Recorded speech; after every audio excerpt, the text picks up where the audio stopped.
Nga pala, don't forget to subscribe. Click here. Hello, what's up? What's up? Hello, welcome back to my channel. Welcome back to my channel. Yay! Ang tagal na natin hindi nakapag-vlog. But then, today, itong i-vlog natin today is, yes, napakalapit siya sa aking pinagdadaanan today. Hindi. Okay, ang gusto kong pag-usapan today is yung sa ginagawa dito ngayon sa bahay. And kung napanood nyo, meron akong pinost earlier na video wherein I was just, inaayos ko yung mga papeles ko, yes, sa City Hall para sa aming bahay. Yup, inaayos na po yung aming bahay. And yun ang may kaugnayan yung i-discuss natin today. Wherein, I wanted to share with you guys, kung ano ang difference ng mga construction terms, and especially if you wanted to ayusin ang inyong bahay. So ang topic natin for today is di-differentiate natin yung pagkakaiba ng restoration, renovation, and remodel. Yan. So I am not really, hindi ako architect, hindi rin ako interior designer, but graduate po ako ng isang engineering course, and I am familiar dun sa mga designs, mga drawing, and etc. But then, etong vlog na to, it's dahil, kaya ko to nakukwento ngayon kasi, ito rin yung mga decision, ito rin yung isa sa mga, ang tawag doon, mga naging items kung bakit nakapag-decide kami sa papagawa ng bahay.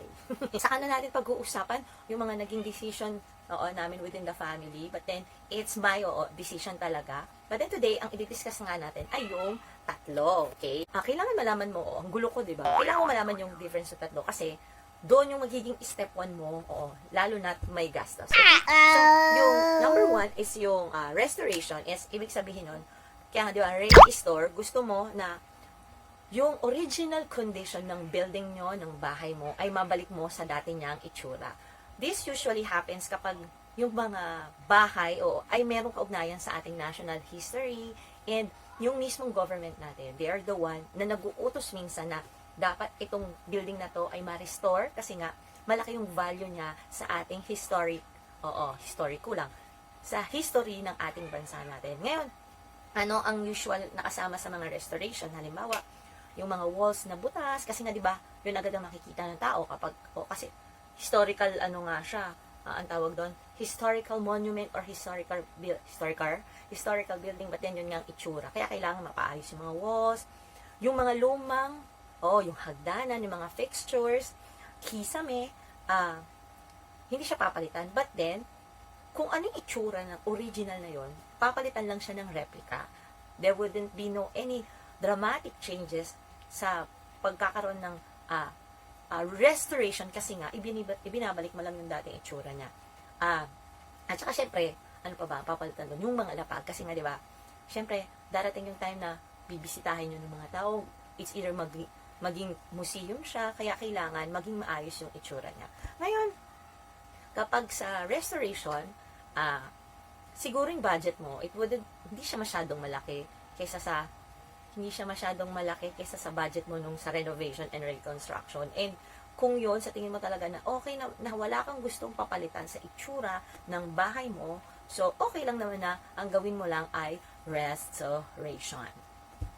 Yan. So, ang number 2 naman natin i-differentiate yung ibig sabihin ng renovation. So, renovation, it's the process of renewing building or structure wherein gusto mong baguhin yung mismong itsura or yung purpose nung kung anong parte ng bahay doon. Let us say na sa isang floor, you have syempre, living room, kitchen, and then of course yung bathroom. Halimbawa, yung bathroom gusto mong i-extend siya, palakihin siya or paliitin. Yon, renovation na yun. Because you are dealing with the size, pinapalitan ng itsura. O kaya naman, meron kang isa namang room, dati siyang tulugan, but then gusto mong baguhin na yung purpose nung isang room. And halimbawa, gagawin na siyang CR. Doon pumapasok yung the process of renovation. Wherein minsan naman, yung renovation, may kaugnayan yun sa restoration. Halimbawa, ni-restore mo yung CR. Oo. Ngayon, may mga parts doon na hindi na talaga kaya. Oo. Hindi niya, i-let go mo na siya and then it would come up, lalaglag siya sa pagiging renovation. Ngayon, halimbawa, nagpa-ayos ka ng CR nga, di ba? Gusto mong baguhin yung itsura ng shower, yung itsura ng imbis na imbis na shower tub na siya, o di ba? Yon, renovation na yon, okay? Ngayon,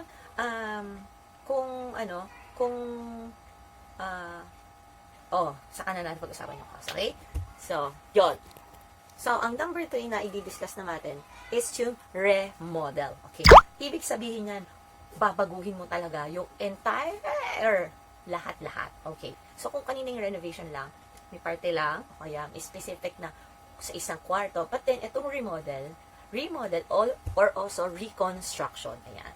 As in, bagong construction talaga, wherein, hindi lang siya restoring, hindi lang din siya renovating, but then, pinapalitan mo yung buong itsura. Halimbawa, lalakihan mo yung space dun sa mismong, dati, 21 square meter, pero dahil may space ka pa sa labas, pa-extend mo siya, magiging 25 square meter, ganon.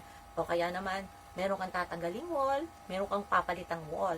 Also, halimbawa, yung gusto mong ceiling, gawin mo siyang, gawin mo mas mababa, gawin mo mas mataas siya, para, kasi nga, di ba, minsan sa baha, halimbawa, kasama na rin din yung kapag yung sa mga tubo, yung plumbing, if you wanted to change something, na, kasi yung mga yun, hindi yun nakikita, and, yun ang hindi visible sa mga tao. Siyempre, kailangan yun ng specific na paghukay. And of course, halimbawa, ano pa ba? Pag meron kang something about sa air conditioning. Ngayon, dun sa tatlong option na yun, siyempre, mas mahal yung, remodel or reconstruction. Kasi, dun na, nagiging mahalang naman kapag yung mga, tawag dun, yung mga foundation ng bahay. Kasi it will cost more materials, more time, and syempre, more labor. Kasi hindi naman ikaw ang gagawa dyan. Ano pa ba? Kailangan, bago ka mag-remodel or reconstruction, may mga necessary items ka na kailangan ding, kailangan mong kailangan mong gawin bago para ma-push yung mismong project. Ngayon, dun sa tatlo, ngayon, paano ba?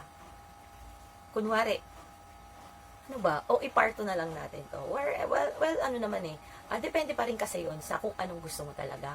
Kung anong sa gusto mo, tatlong factor yun Sa gusto mo, sa budget mo, at saka dun sa itsura ng present na bahay. Well, saan na natin pag-uusapan yun, but that's the item na I wanted to share with you guys. Ayan. Saka na to, may part to, yan. So, sana may natutunan kayo sa ating video. This perspective is coming from hindi mo kaka-presently ginagawa yung bahay namin today. So, siguro sa mga susunod na video, puro mga ganito ang pag-uusapan natin. Ayan. Sana may naitulong ako na ituro sa ating vlog for today. If you really like and love this video, kahit hindi na ako yung like mo, ha? I-hit nyo na lang ang like button. If you wanted to subscribe on my channel, click nyo na lang, dito sa gilid. Nalilito talaga ako. Ayan. So, that's, ako. So, that's our video for today, and thanks for watching. Bye, guys!